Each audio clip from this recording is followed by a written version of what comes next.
Hey y'all, it's Tori again, and this week I'm going to show you guys how to use our Libby app to access our digital resources like ebooks and e-audiobooks.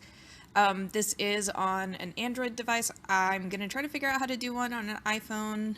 That's not what I have, so we're going to do this, and it should be pretty similar regardless, but I'll do my best to figure out an iPhone tutorial. So first of all, you're going to go to your Play Store and download the Libby app. You can see it here on the left next to Hoopla. And when you open Libby for the first time, this is what it's going to show you. It's going to ask you if you have a library card. So you're going to hit yes and scroll down and search for a library. Now here you can type in Maplewood Public Library. And what you're going to see is the Municipal Library Consortium of St. Louis County. That's the consortium that we're a part of. So click on that. And it says, let's add details. So enter library account details. This is where you're going to put your library card number. So I'm going to go ahead and do that and then hit sign in. Alright, when you're all logged in, this is what it will show you. Double check that you're typing your library card number in correctly. I always miss one of the extra zeros on mine, so I have to type it in a couple of times. So here you can see your linked card. You can have up to 10 items checked out on here at a time, and then you can have up to 15 holds at a time. Now, if you finish a book, I'll show you how to return it early and stuff so you can get a new one out, but I've never really had a problem with this. So now we're going to hit next, and here you can see it's got some suggestions. You can read with the Kindle if you've got one. I'm just going to show you how to read it on your device for now, but if you guys want me to show you how to read it on your Kindle or Kindle app, I will try to figure that out, how to record that for you. So it's got what's new, what's popular. Now Libby only has ebooks and e-audiobooks, so we're going to go back up to the top here. Under preferences, you can change any of these. So right now, if you searched for something, it would show you anything and everything, all ebooks, e-audiobooks, all of that. If you change your format, you can change it to just books or audiobooks. If we have different languages, you can change it here. Audience, this is like age. So like if you're looking for kids books, you can pick juvenile, or books for like generally for teens, but anybody can read. Compatibility, this is if you're wanting it for like, you want to read it on your Kindle versus through the app. There are some different formatting things. And this is available now versus you have to put it on hold. So I'm just going to leave it like this. And I'm going to show you when you search for a book. So I'm going to search for Scythe by Neal Shusterman. So I'm going to hit that one. And as you can see, it's available. Now you can tell that this is an ebook because the cover is longer, and if it was an audiobook, it would have a little headphone symbol underneath it, and it would say listen to sample instead of read sample. So to borrow it, you'll hit borrow, and it'll tell you you are borrowing Scythe for 21 days. If you hit that 21 days, you can change it to 7, 14, or 21. So if you're somebody who goes through books really quick and you don't want to have to bother with going through the process of returning it earlier, you can pick a shorter amount of time, or you can leave it for 21 days. And scroll down and hit borrow. Now, I would recommend doing this all over Wi-Fi. If you plan on reading it in the app, you can see this little circle on the left that's filling up. That's letting you know that it's downloading over Wi-Fi. And then once it's downloaded over Wi-Fi, you won't have to worry about using data on your device whenever you're reading it. So here you can change your notifications to tell you when your loan is due.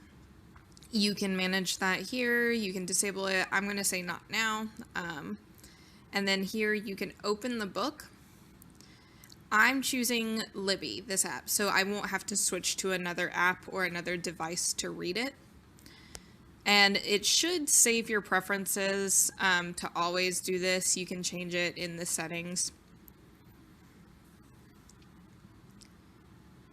So now you can see the book is downloaded. You just swipe to the right to turn the page.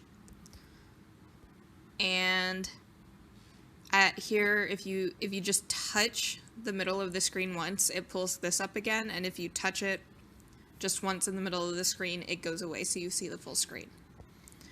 So here up in the top right, that A is appearance. So if you need text that's a little larger scale, this first one, you can change it so it makes the letters larger, if that makes it easier for you to read. Or if you see little text just fine and you just want as much on the page as you can make it smaller. Accessibility sizes makes it very large. So we'll go back down to that. Lighting is the color of the background. So like I prefer the sepia. It's the brownish colors. Or you can go night mode, which is this black with white instead. And then these are different types of fonts. So you can see how it changes here. And we do have a font that is supposed to help readers with dyslexia. So I'm going to go back to publisher's default. Down here you can see where the cover is in that circle. If you hit chapters, you can move between the different chapters pretty quick. And if you want to see how far you are, you can always see that percentage on the left. If you... Alright. Next to the A up here, you can see the magnifying glass. You can search for specific things within the book. So if you're like, wait a second, I don't remember when that character was introduced, you can type a character's name and it'll pull up whatever that character is named. And these little banner looking things are bookmarks. So it says here to place a bookmark, tap the top right corner of the page. So you would just tap right there and you can see my little bookmark come down. And then if you tap that, above it, it shows you all the places you've added a bookmark. So I'm going to hit back. So this is your shelf. So before, when we were searching for books, we were in the library, and now we're in the shelf. So if you hit loans, you can see the books you have checked out. Holds will be the books that you have on hold, and I'll show you how to do that in just a second. Tags is like if you want to tag the books that you've read. These will show you the books that are in those tags. That's just if you like to organize the things you've finished reading.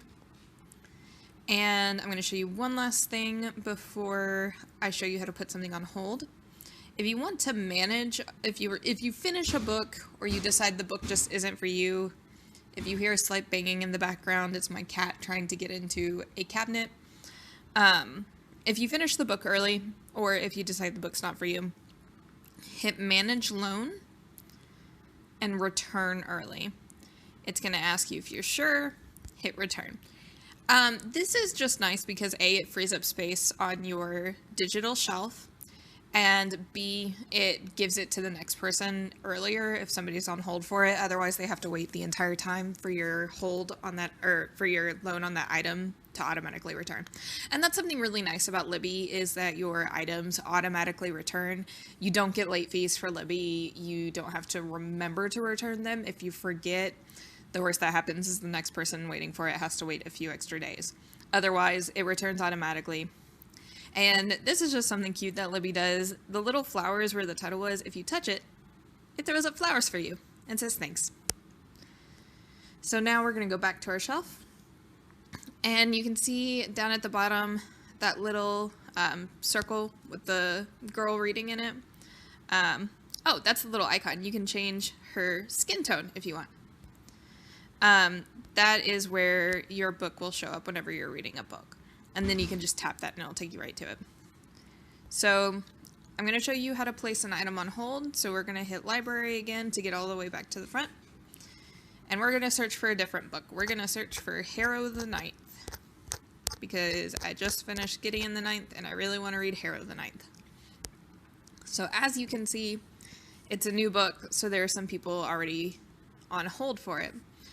And this little calendar up next to the author's name, if you touch that, it'll tell you how many copies are in the system, how many people are on hold for it, and about how long it should take for you to get it.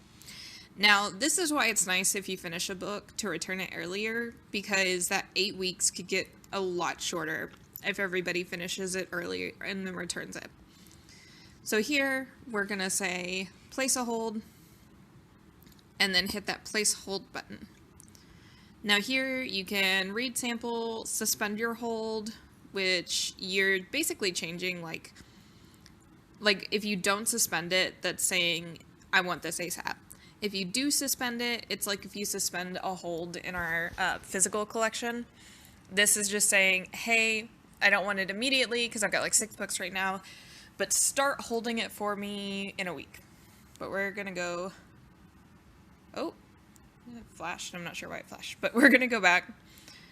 And here, if you hit manage hold, you can also cancel your hold. So if you decide, let's say you also had the audiobook on hold, or you had a book on hold that you were able to get from the library, like a physical paper book, you can always hit manage hold and then cancel your hold.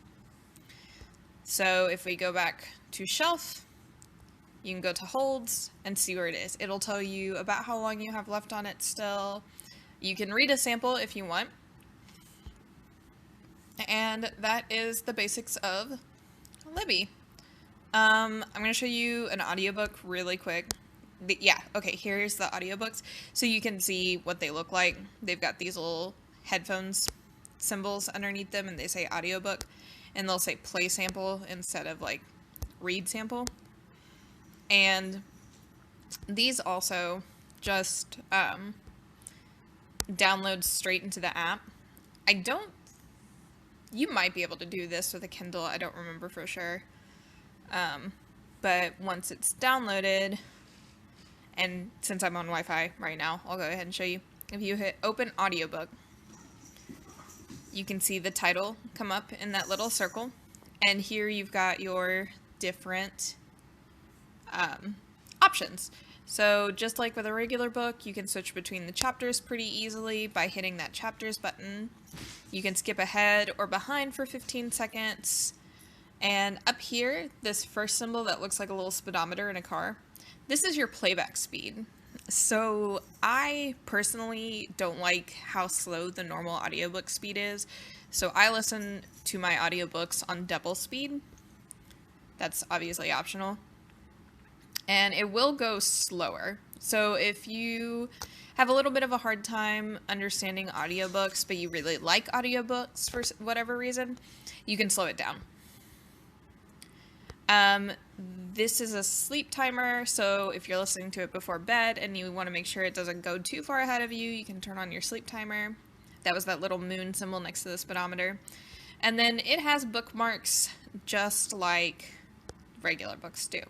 It's just, it shows you like a timestamp instead of a page number. And then you can scroll across here, and it shows you at the top like how much time has passed. All right, I believe that is everything for the basics. I showed you how to search for items, how to tell if it's a book or an audiobook, how to check an item out, and how to put an item on hold.